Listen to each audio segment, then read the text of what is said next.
भारतवासी तो हम सब हैं, डिब्बों में पैक रंगीन दही और आइसक्रीम खाने वाले भी, और वो लोग भी जिन्हें हम गरीब कहा करते हैं। गरीब लोगों की वास्तविकता को कागजी आंकड़ों में उलझाना बहुत आसान है, लेकिन सच बात तो ये है कि उनकी वास्तविकता आज भी असली है, बेबस है, क्रूर है। भारत के कुल गरीब लोगों में 80% लोग आदिवासी और दलित हैं, यानी गरीबी और जातिगत भावना का गहरा संबंध है जो उन्हें भूखा और बेइज्जत रखता है। हर चौथे भारतवासी की किस्मत ऐसी ही है। हर चौथा यानी आप, आपके पिता, आपकी मां और एक ऐसा भारतवासी जो जातिगत भावना से उत्पन्न शोषण और अत्याचार का शिकार है। इतिहास को जवाबदार ठहराना बहुत आसान है कि मनु के दिए गए संस्कार हैं कि एक काम करने वाले आदमी को जानवर से भी बदतर समझा जाए। स्वतंत्र भारत के पास एक श्रेष्ठ संविधान है जो हर व्यक्ति को सामाजिक समानता का हक देता है। हमारे संविधान रचने वालों को हमारे समाज की क्षमताओं का पता था और इसीलिए उन्होंने जाति की जकड़न में फंसे कमजोर वर्ग को उठाने के लिए आरक्षण की व्यवस्था की। आशा ये थी कि 10 सालों में भारत की दबी कुचली ये 23% आबादी पूरे समाज के साथ घुल मिल जाएगी। लेकिन ऐसे 20 करोड़ लोग 40 वर्ष बाद आज भी जातिगत अवधारणा का शिकार हैं। आज भी शोषण होता है, आज भी अपराध होते हैं, आज भी विषमता है। तो अंत में फिर एक वही सवाल रह जाता है कि 21वीं शताब्दी की दहलीज पर खड़ा ये ऐसा कैसा समाज है जहां आज भी आरक्षण की जरूरत महसूस हो।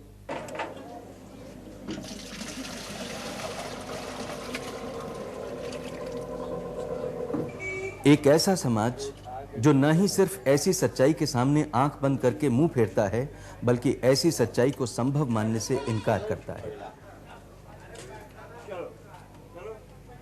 लेकिन 55 साल की भागीरथी के लिए यह एक 20 साल पुरानी सच्चाई है। भागीरथी हर रोज 45 घरों का मलमूत्र अपने सिर पर ढोती हैं। यह इनके रोजगार का जरिया है, यही जिंदगी है। गांधी जी ने कहा था कि दलितों के साथ उनका आत्मीयता का संबंध निभाने का एक ही मकसद था कि भारत का कोई भी व्यक्ति अपने सिर पर मलमूत्र नहीं ढोएगा। लेकिन आज भी भारत में 41 लाख ऐसे शौचालय हैं जिनकी गंदगी भागीरथी जैसे अन्य व्यक्ति अपने सर पर ढोते हैं।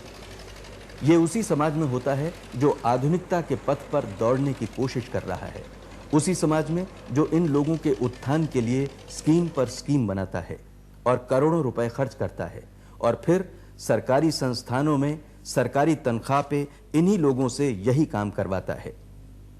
इस आरक्षण कोटा पे तो कोई विरोध नहीं होता। वर्ण के आधार पर ये नीच जाति के माने जाते हैं जिनको परंपरा अनुसार ऐसे ही काम सौंपे जाते रहे हैं। चौथे वर्ग को चौथे दर्जे का ही काम सौंपा जाता है और समाज इनकी इसी असहायता का लाभ उठाता है और इन्हें उसी दर्जे में सीमित रखने में अपना फायदा समझता है। इस पूरे कालचक्र में कितनी ही पीढ़ियां निकल गईं और इतने युगों के बाद हम ये भूल गए हैं कि ये भी इंसान हैं और इनकी हर पीढ़ी यही सोच सोच के खत्म हो जाती है कि क्या कभी किस्मत और परिस्थिति बदलेगी।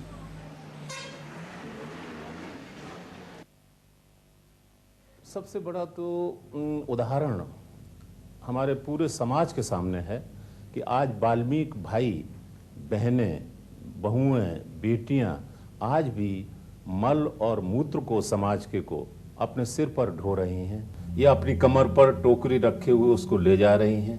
ये उनके लिए ही आरक्षित कर दिया गया है ये कार्य करना। समाज के दूसरे लोग इस कार्य को करने के लिए तैयार नहीं है। सबसे बड़ी बात तो मैं नोटिस किया करता हूं कि जब तक ये आरक्षण खत्म नहीं होगा तब तक दूसरा आरक्षण भी खत्म नहीं होगा। बहुत सख्त सी बात मालूम पड़ती है, समाज के लोगों को मालूम पड़ेगा कि हाँ ये बहुत सख्त बात कही जाती है, लेकिन मैं फिर उसको दोहराना चाहता हूं, इस काम को कोई दूसरे लोग भी तो लें। अन्य विदेशों में इन कार्यों को सभी लोग करते हैं, हमारे यहाँ सिर्फ वाल्मीकि भाइयों को ये काम सौंप दिया गया है। उनको शूद्र की संज्ञा दे दी गई, मेहतर की संज्ञा दे दी गई है। उस कार्य को करने के लिए दूसरे लोगों को भी आना चाहिए। समाज काम की पूजा होनी चाहिए, काम से घृणा नहीं होनी चाहिए। कोई समाज का अंग पिछड़ा रहे उससे किसी व्यक्ति को तो लाभ नहीं होता है, देश को हानि जरूर होती है। अब आप जानते हैं कि आज की स्थिति में भी जो सबसे ज़्यादा काम करता है उसको सबसे ज़्यादा हे दृष्टि से देखा जाता है, नीचे दृष्टि से देखा जाता है।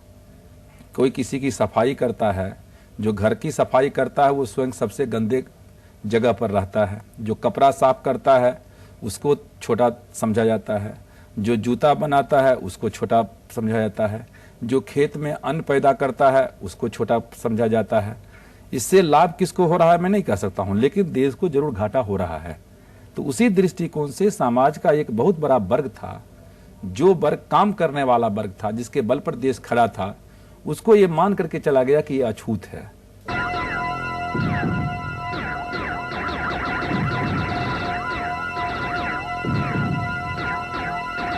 जिन अछूतों को बचाने के लिए हर राजनेता ने बड़े बड़े काम किए हैं, उन्हीं पर अत्याचार होते हैं। आज दलितों और आदिवासियों पर अत्याचारों का मुख्य कारण है जमीन। हर बार, हर क्षेत्र में, हर मौके पर एक ही सवाल पे मारपीट और कत्ल होते हैं कि जमीन किसकी है। खेत पे काम कौन करता है? खेतिहर मजदूर, जिसके बल पर देश की आर्थिक स्थिति निर्भर है। अनुसूचित जाति के करीब 50% लोग खेतिहर मजदूर हैं, जिन्हें संविधान या कानून से कुछ नहीं मिला है। स्वतंत्रता के समय हमने कई वादे किए थे कि हर वर्ग के लोगों को शिक्षा प्राप्त करने का अवसर मिलेगा, कि भूमिहीन खेतिहर को जमीन मिलेगी, कि अनुसूचित जाति के लोगों को देश की मुख्य धारा में लाया जाएगा। आज 40 साल बाद स्थिति क्या है? अनुसूचित जाति वर्ग के केवल 21% लोग पढ़े लिखे हैं, जो शिक्षा संस्थानों में आरक्षित स्थान लेने के लिए विरोध सहते हैं और नौकरी पाने के लिए फिर दोबारा विरोध का सामना करते हैं। यानी मुख्य धारा में शामिल होने के लिए हर बिंदु पर दीवारें खड़ी हो जाती हैं। और अधिकतर लोगों को जमीन का सहारा अभी भी नहीं मिला। कागज पे तो पट्टे बट गए, लेकिन अनुसूचित जाति के केवल 10%, सिर्फ 10% लोगों को असल में जमीन मिली। और जब जब ये अपना बुनियादी हक मांगते हैं, तब तब ये अत्याचार के शिकार बन जाते हैं। लेकिन नजर से हम नहीं देखा कि कौन आदमी गोली चलाया, लेकिन गोली हुआ फायरिंग। जब फायरिंग हुआ उसके बाद में पुलिस ने ऑर्डर दिया गोली चलाना आना तो कुछ हो गया। तो यहाँ पर स्पॉट पर जो आदमी मरा वो जब खुद हम थे, स्पॉट पर थे, लेकिन बचे वहां से 100 आदमी लेकर के इनको ये क्या बोलता है, हाँ, सकलदेव सिंह के जो घर मकान है उस मकान में 100 आदमी लेकर के हम लोग घुस करके बचे। और बहुत जो बाहर थे तो मारे गए। और जहां पर बयान होता था, यानी कि तो बातचीत यानी कि सभा होता था, तो गांधी पुस्तकालय के जो दलान है उसी पर हो रहा था। वहां पर महिला बहुत थे, तो महिला को लाठी से मार मार को भगाया गया। उसके बाद में यानी कि महिला को भगाया गया और उसी में भरत जी का पकड़ करके खुद ले जाकर के उसको पीछे में लाठी से पहले मारा लो, लाठी से मार करके उसको बाद में फिर गोली से जबरदस्ती उसको पकड़ के मारा गया। ये लाठी से पिटना या गोली से मरना किसी एक खास कस्बे की बात नहीं है। 1981 और 1986 के बीच अनुसूचित जाति और जनजातियों पर हर रोज 60 अत्याचार हुए, यानी 5 बरस में ही कुछ 1,20,000 अत्याचार की घटनाएं। Now, after independence, we gave unto ourselves the slogan "Land to the tiller." Now we have forgotten about it, and a number of subterfuges have come in, whereby there are cases where there are people who are owning 1,000 acres, 2,000 acres, 10,000 acres of land. In fact, in Andhra Pradesh, I was just the other day there. In one village, one person is commanding 5,000 acres, and whereas the landless people, the people who are dependent only on agriculture, they don't have a single cent of land. Now, Therefore, unless the principle that land to the tiller is honored, is implemented in its real spirit, what justice you can give to these people who are the foundations of our economy? After all, it is the tiller of the land who is providing sustenance to all, and it is he who is getting, you see, the rawest deal. कुछ हम लोगों की जो वर्ण व्यवस्था है और उसके चलते जो संस्कारगत भावनाओं हम लोगों में आई है, और हम लोग उनको ये नहीं समझते हैं कि हमारे इक्वल रैंक के हैं, अपने से कुछ एक भावना पनप गई है कि ये हमसे नीचे हैं, और जब वो इक्वल आने की कोशिश करते हैं तो हमको ये बात का ये लगता है कि ये नाजायज़ करते हैं और उनको हम दबाने की कोशिश करते हैं, और जब उस दबाने के क्रम में वो रेसिस्ट करते हैं तो उनके ऊपर तो किसी न किसी रूप में अत्याचार कुछ होता ही है।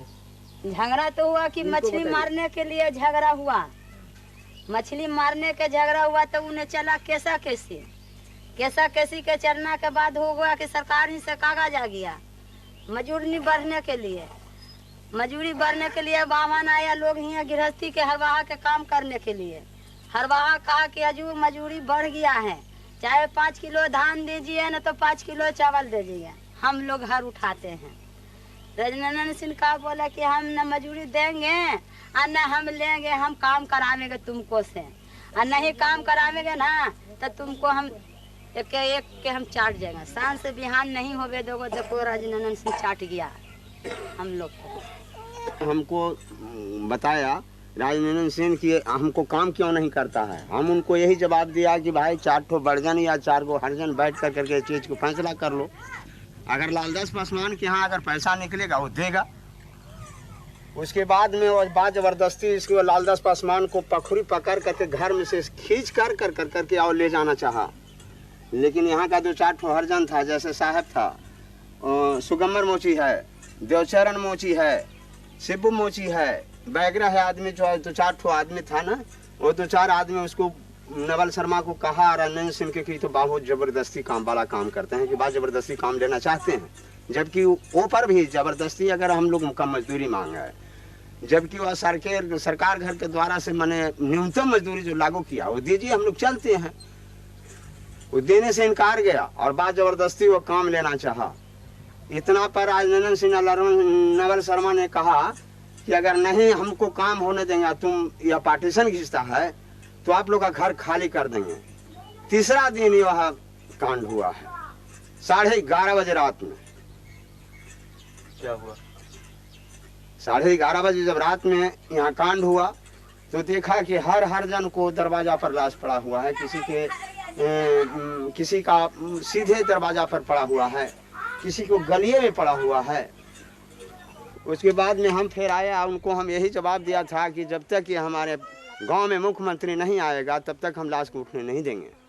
फिर भी यह पुलिस हमारा प्रशासन जो है सो लाश को बाज़बरदस्ती उठा करके जहानाबाद ले गया। सवाल ये नहीं है कि मुख्यमंत्री या प्रधानमंत्री हर अत्याचार के मोहल्ले में पहुंचे। बात यह है कि एक भूमिहीन के लिए एक लाश भी कितनी कीमती होती है, क्योंकि उसके पास शरीर के अलावा अपने अस्तित्व का और कोई सबूत नहीं है। सूचित क्षेत्रों में सही तरह के प्रशासन के लिए संविधान ने गवर्नर्स को कई विशेष अधिकार दिए थे, जो आज तक कहीं भी किसी भी गवर्नर ने इस्तेमाल नहीं किए हैं। अभी इसी साल 1990 में एक नया कानून लॉ ऑन एट्रॉसिटीज लागू हुआ। उसके बाद भी जब एक प्रांत में अत्याचार हुआ तो अत्याचारी नए कानून में पकड़े नहीं गए, बल्कि आम कानून की आड़ में छुटकारा पा सके। तो जो अवधारणाएं संविधान की विचारधारा को नकारती हैं, वही कानून को भी पलट देती हैं। Harijans belong to the most depressed class, and they constitute mainly the agricultural laborers.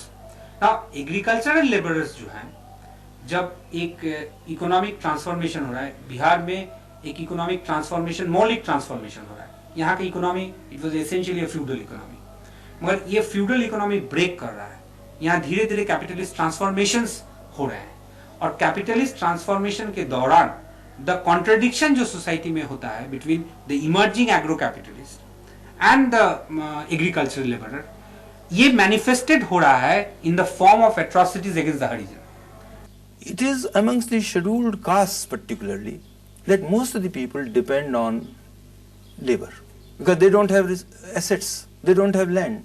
And if equity is to be done to the members of the scheduled castes, the first thing which has to be settled is the basis on which the wage is determined. And here I may remind you that the Hindu system, the worst iniquity has been to the skilled person. In our hierarchy, Brahmin, Kshatriyas, Vaishyas, Shudras were those who were skilled persons, and we as a nation paid a high price for that.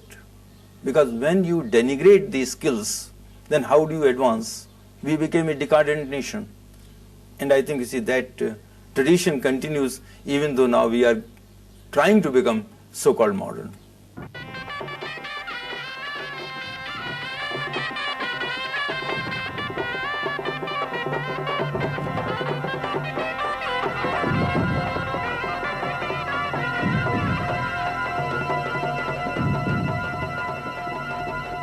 जो देश काम करने वाले वर्ग को अछूत और शूद्र जैसी संज्ञा दे सकता है, वो समाज स्त्री के आत्मसम्मान को क्या समझेगा?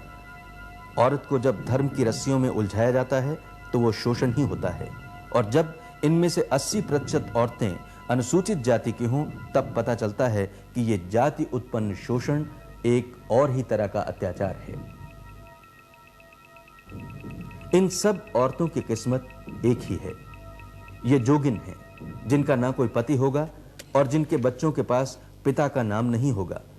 इनकी किस्मत कब ऐसे बन जाती है, ये इनके हाथ में नहीं है। 2, 3, 4 साल की उम्र में उन्हें भगवान को जोगिन के रूप में सौंप दिया जाता है। बड़े होते ही सजा धजा के भगवान से इनकी शादी कर दी जाती है, और फिर आसपास का कोई भी आदमी किसी भी जोगिन को अपना सकता है और छोड़ सकता है। तो जिंदगी भर इन्हें एक आदमी से दूसरे आदमी के पास जाना पड़ता है, और जब शक्ल और बदन की सुंदरता खत्म हो जाती है तो ये अकेले बेघर बेनाम घर घर जाके भीख मांगती हैं।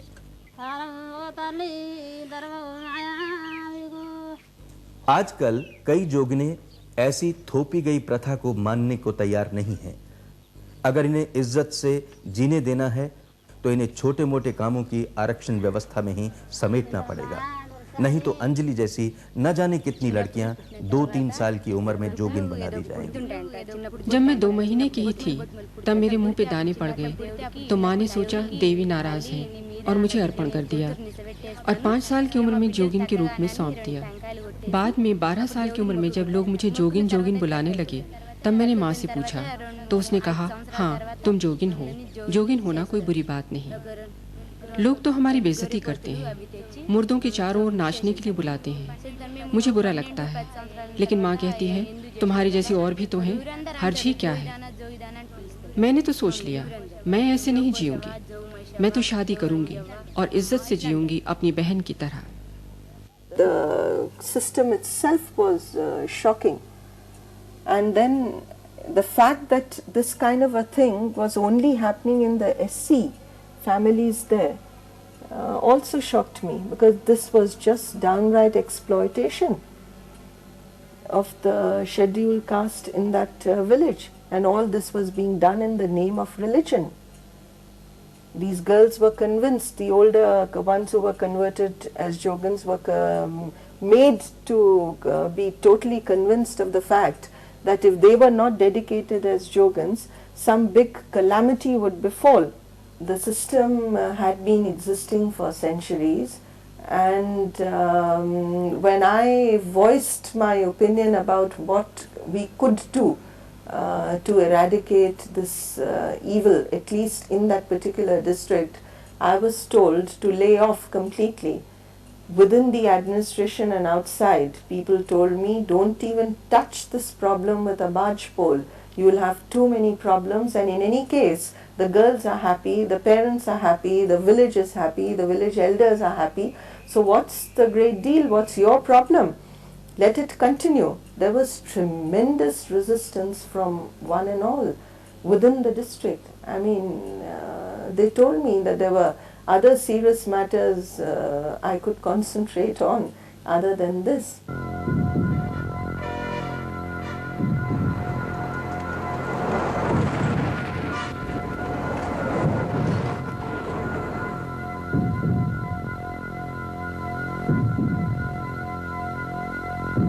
सवाल तो हमेशा प्राथमिकताओं का ही होता है कि कब किसको क्या जरूरी लगता है। फर्क सिर्फ इतना है कि जिनकी आवाज है उनकी प्राथमिकताएं मानी जाती हैं और दूसरों की किस्मत है कि जीवित रहने के लिए भटकते ही रहते हैं। भारत की जनजातियां परंपरा में लीन बहुत पुरानी हैं, जो सदियों से अपने जंगलों में खुशहाली से रहते आए हैं। 3 महीने खेती में बीत जाते थे और 9 महीने जंगल से जुड़े कामों में। पेट भी भर जाता था, संस्कृति जमी रहती थी और उनका समाज भी सुरक्षित रहता था। लेकिन प्रगति और आधुनिकता की राह पे चलते चलते पिछले 20-25 सालों में हमारे देश के जंगलों की संपत्ति 33% से 14% तक घट गई है और आदिवासी मालिक से मजदूर बन गया है और जरूरत में फंसे 70% आदिवासी साहूकार के शिकार बन गए। दलितों की तरह आदिवासियों को भी शिक्षा मिलनी चाहिए थी, लेकिन आज मुश्किल से 16% आदिवासी पढ़े लिखे हैं और उन्हें भी आरक्षित नौकरियों के खाली कोटा की सूचना नहीं मिल पाती। इसलिए ना अप्लाई करते हैं, ना कोटा पूरा होता है और अवधारणा ये पैदा होती है कि आदिवासियों में ऐसा शिक्षित वर्ग है ही नहीं जो कोटा पूरा कर सके। जो शिक्षित नहीं है वो तो झूठ और फरेब से घिरे हुए हैं। आदिवासी और सच्चाई के बीच पटवारी, साहूकार और पहरेदार खड़ा है और उनसे बचने के लिए अब जंगल भी नहीं रहे। और पेट भरने के लिए जब जंगल से बाहर जाता है तो शोषण का शिकार बन जाता है। ना वो मजदूरी के आंकड़े समझता है, ना उसे पूरी मजदूरी मिलती है। अब ये हमारे सभ्य समाज को चुनना है कि ये परंपरा समेत जंगल सहित खुशहाली से जिंदा रहे या प्रगति की राह पर नष्ट हो जाए। The tribal communities are at a different stage of development. In some cases you can say that they are like children who are not in a position to understand the present complex situation, nor are they able to protect their interests. Now if at this stage the state or the rest of the society is not conscious about this obligation, then you will end up maybe by exterminating some of those groups or pauperizing them. With the superimposition of the modern administrative system, the tribal people are at a loss. For example, who owns the land is determined by the fact as to whose name is in the Patwari record. Now the tribal does not know, see, what a Patwari record is or what the Patwari has written. If the authority of managing the land was with the community, then everybody would have known that, see, this is the land which belongs to Halku, this is the land which belongs to Faturi. Nobody could have misrepresented the thing. Now the Patwari Sahib has written that this land belongs to Sri Kamaljeet Singh Ji. Now, he has absolutely no remedy against that. He cannot prove anything because for that he has to go out. Though the biggest problem so far as the tribal areas are concerned is the superimposition of a unknown formal system against which the tribal is helpless. Human being is the biggest resource, उसी को आप focal point मान करके ही सारी काम करते हैं। उसको आप डेवलप नहीं कर पाते हैं और उसको डेवलप करने के लिए चारों तरफ में दूसरे साधन आप जुटाते हैं, यद्यपि वो अनडेवलप होकर के रह जाता है। तो जो कुछ भी आप करेंगे उसका फल नहीं होने का। IRDP, ERRP जितने प्रोग्राम्स हैं सब फेल्यूर हुए। मैं तो एडमिनिस्ट्रेशन में रहा हूं 22 वर्ष, कमिश्नर के हैसियत तक काम करता रहा। बीते 6 वर्षों से राजनीति कर रहा हूं, दोनों एंगल से ये देख चुका हूं। एडमिनिस्ट्रेशन में जब था तभी वो कहा करता था कि ये नहीं ठीक है। आज भी वही बात मैं कह रहा हूं, क्योंकि अब दूसरे एंगल से मैं देख रहा हूं, कुछ भी फायदा नहीं हो। गरीब के गरीब रह गए, बल्कि और ही गरीब होते गए, क्योंकि उनमें बंटवारा होता गया। उनका एक संबल जमीन ही रहा, विशेषकर आदिवासियों के लिए। जंगल तो कट गए, आगे कॉन्ट्रैक्टर्स काटते थे, अब सरकारी कॉन्ट्रैक्टर जिसका ऊपर कोई लगाम ही नहीं लगाता, सारे जंगल कट गए। जंगल कट जाने के कारण तो इनकी हालत और ही खराब हो गई।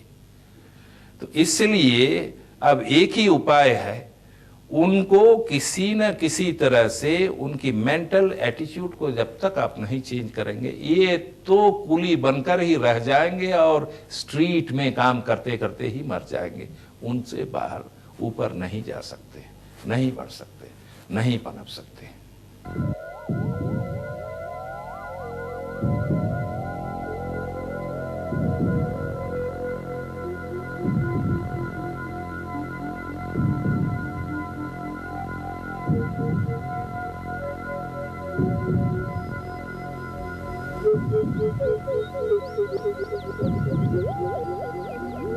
समाज के किसी भी वर्ग का कोई भी समुदाय उस स्थिति पर कैसे पहुंच जाता है जहां वो बढ़ नहीं पाता, पनप नहीं सकता। जातिगत शोषण बहुत पुरानी प्रवृत्ति है और उस शोषण ने शोषित वर्ग को अलग अलग जरूरतों के सामने खड़ा कर दिया। सबसे बड़ी जरूरत पेट भरने की होती है। आज अगर 1-2 किलो अनाज मजदूरी मिल जाती है तो किसी जमाने में वो भी नहीं मिलती थी। उस जरूरत को पूरा करने के सिलसिले में चलन पैदा हो जाते हैं। कुछ पीढ़ियों बाद वो बेबस जरूरत से पैदा चलन उस समुदाय की पहचान बन जाती है। वही पहचान उन्हें नीच की संज्ञा देती है। वो संज्ञा उन्हें अछूत बनाती है और अछूत होने के नाते वो दबते हैं, शोषित होते हैं और आपस में ही पिछड़ेपन का बंटवारा होता रहता है। फिर समाज की आम धारा में आने के सारे रास्ते बंद हो जाते हैं। जरूरत से बनी इनकी सामाजिक स्थिति इन्हें हमेशा के लिए एक जाति के नाम की छाप देती है।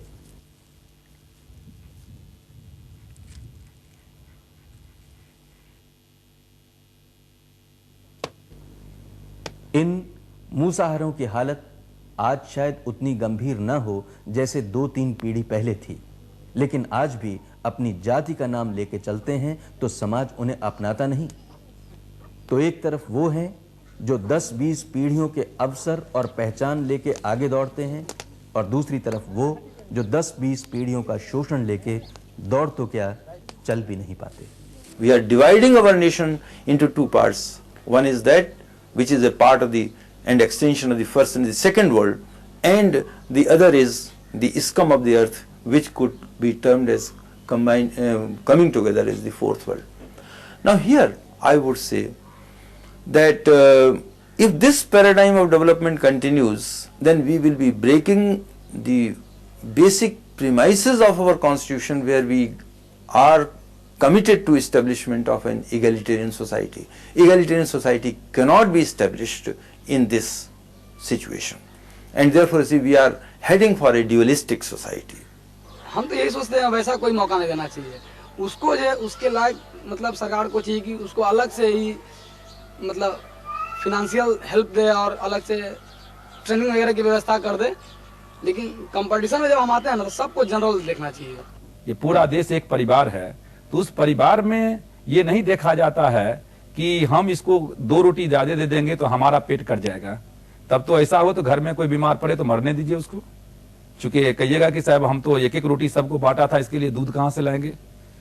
तो यह तो हम मान करके चले कि समाज का ये तबका पिछड़ा हुआ है कि नहीं। यदि हम मानते हैं कि समाज का ये तबका पिछड़ा हुआ है तो फिर पिछड़े हुए तबकों के लिए आपको विशेष व्यवस्था करनी होगी। उस हरिजन के लड़के को भी चाहे उसकी पढ़ाई लिखाई पर सरकार का जितना ही खर्च क्यों न हो, लेकिन उसको इस लायक बना दिया जाए कि वो भी कंपटीशन में हमारे साथ इक्वल रैंक में आ जाए, तो ये कास्ट फीलिंग तो नहीं होगी। और आज स्थिति ये है कि वो कितना हो मार्क्स लावे, कुछ भी जाने, हम कितनी भी क्षमता रखते हो, हमें कितना हो मेरिट हो, लेकिन रिजर्वेशन के नाम पर उसको जॉब मिल जाता है, उसको प्रमोशन मिल जाता है। और एक काफी मेधा वाला सवर्ण का लड़का भी, उसको न जॉब मिलती है न प्रमोशन मिलता है। कल तक जो सीनियर है और उसका जूनियर जो है वो बाद में उसका बॉस बन जाता है। तो इन सबों के पीछे जो कास्ट का ये फीलिंग आता है कि हम तो सिर्फ उच्च जाति में पैदा हुए हैं, इसी का फल भोगना पड़ रहा है। और इसके लिए ये जरूरी है कि रिजर्वेशन को जिस रूप में भी दिया जा रहा है उसमें थोड़ा परिवर्तन किया जाए। तो यही हो सकता है कि हमारे देश में एक प्रकार का अपार्थाइड आ जाए। मैं तो यही कहूंगा कि will be creating a class of citizens जिनको आप सेकंड रेट या थर्ड रेट कहेंगे, क्योंकि ये रिएक्शनरी फोर्स मानने के लिए तैयार नहीं है कि इन जातियों के ऊपर हजारों हजारों साल का माने इनको शोषण किया गया है, इनको दमन किया गया है। ये रिजर्वेशन कोई एक खास कास्ट नहीं होता है बैकवर्ड, बल्कि एक ग्रुप बैकवर्ड होता है। तो इसमें कास्ट को प्रिविलेज देना मेरे समझ से ये अपने आप में एक गलत पॉलिसी हो सकती है। फिर आगे कि रिजर्वेशन कास्ट टेंशन कॉज करता है। अब जो आदमी अपना अधिकार छीना हुआ महसूस करे तो नेचुरली वो अधिकार समझेगा कि जो इमीडिएट गेनर है वही उसके गुस्सा का शिकार हो जाता है, तो इससे नेचुरली कास्ट टेंशन भी बढ़ता है। It is because these people are also part and parcel of the society. They are not foreigners. They are not the people slaves. They are not going to wait for you that you go on enjoying and they will only watch. It is not going to happen. They must have a destiny. They must have a land. They must have a country of saying their own. If this is their country, then they must have a share in it. अब सीधे तरह से देखा जाए तो अगर medical या engineering के कॉम्पिटिशन्स में कोई फॉरवर्ड कास्ट का लड़का 85% सिक्योर करके भी नहीं उसमें एडमिशन पा पाता है और 35-40% लेकर कोई शेड्यूल कास्ट उसमें जगह पा ले, तो नेचुरली वो 40% पाने वाला आदमी क्या उस 85% के बराबर इफिशिएंट होगा? मैं तो ये नहीं मानता। क्वालिटी खराब होगी ही, और वो डॉक्टर जो किसी को जान दे सकते हैं, जान लेने के लिए तैयार रहेंगे हमेशा। कभी शरीर के अंदर कैंची छोड़ देंगे, कभी स्कैल्पेल छोड़ देंगे, तो ये तो प्लेइंग विद द लाइफ वाली बात हो गई। इस देश में कभी मेरिट नहीं चला है, कभी इस देश में मेरिट के आधार पर कोई चीज नहीं हुआ है। मैं बहुत पुराने में नहीं जाना चाहता हूं, लेकिन आपने अभी आप महाभारत देख रहे हैं, इसके पहले आपने रामायण देखा। रामायण में शंभू का वध हुआ, कोई मेरिट का सवाल आया था? अभी एकलव्य का अंगूठा काटा गया, इसमें कोई मेरिट का सवाल आया? या ये मेरिट उन लोगों के लिए क्यों नहीं होता है, उसके खिलाफ में आंदोलन क्यों नहीं चलता है कि जो 10 लाख 5 लाख 7 लाख रुपया दे करके इंजीनियरिंग में और डॉक्टरी में एडमिशन ले लेते हैं कैपिटेशन फी के आधार पर। अनुसूचित जाति जनजाति के लड़के को 5% का मिलता है तो उसके लिए आंदोलन चलता है, लेकिन 50% पाने वाला लड़का 5 लाख रुपया देकर के डॉक्टर बन जाता है कैपिटेशन फी के आधार पर, और 90% मार्क्स पाने वाला लड़का नहीं हो पाता है, चूंकि वो सामान्य लड़का है और वो पूंजीपति का लड़का है, उसके खिलाफ में तो कोई आंदोलन नहीं करता है। और मेरी ऐसी मान्यता है कि जब तक इस देश में जाति व्यवस्था रहेगी तब तक आरक्षण की जरूरत रहेगी। इसके लिए लोगों को बड़ी साफ लफ्जों में समझ लेना चाहिए। So long as there is inequity in the nation, so long as we have our past to live with, where caste, social status, you see, are determinant of your economic position and so on, reservations have to be there.